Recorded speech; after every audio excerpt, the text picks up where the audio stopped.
So that's the car going to sleep with the alarm not armed.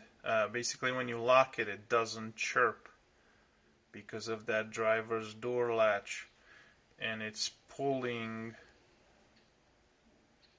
half an amp, 0.43, between 0.43 and 0.45.